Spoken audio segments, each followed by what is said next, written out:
Inertia is the resistance to changes in momentum as described by Newton's first law of motion. Fight inertia is the resistance to change in the states of combat as described by this asshole here. So this is going to be a quick and dirty video simply getting across this idea of fight inertia, because as someone who, when given the option, generally favors characters, weapons, and the like that have a very high resistance to this change, I understand its effects on gameplay, and it's a concept that is too often overlooked entirely or just generalized with mobility.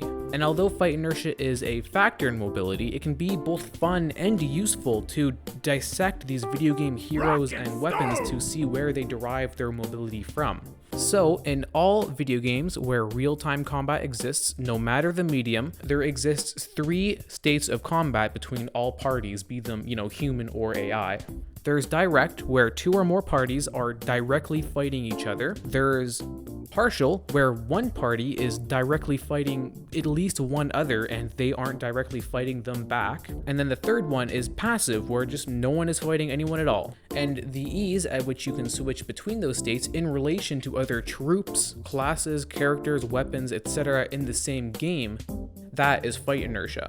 You might think that this is just an inherent quality of movement. Obviously, the faster you are, the easier it will be to switch these states. But just raw speed alone isn't the only way we can change this. And oftentimes when you look at notable examples of high resistance to this change, so Heavy from TF2, Bastion from Overwatch, we see that while they don't have great mobility to begin with, when they are revved up or in tank mode or otherwise in these high damage combat states, they are slower. So this is using speed in a dynamic way to increase the resistance to that change. And that, combined with the time it takes to actually rev up or enter tank mode, is why we think of things like this as the poster children of fight inertia, and it's why they have such low mobility.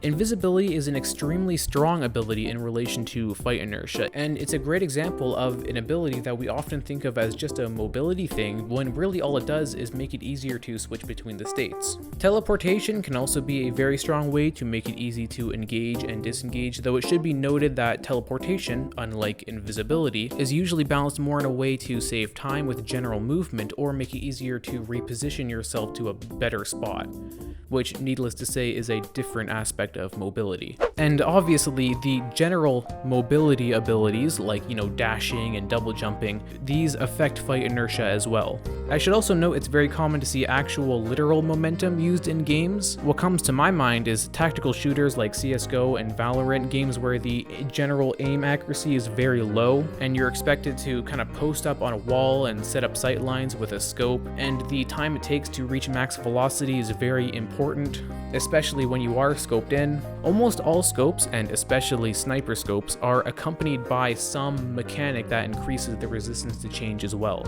On the complete opposite side of the spectrum from tactical shooters like that, we have arena shooters like the Quake series, and Quake Champions is still an underrated game, by the way. In these games, the time it takes to reach max velocity is still very important, but overall the resistance to change is very low, which helps contribute to the very fast and dynamic gameplay that arena shooters like this are known for. So with that explanation and those examples, hopefully you can see how mobility is derived from more than just how long it takes to get from point A to point B.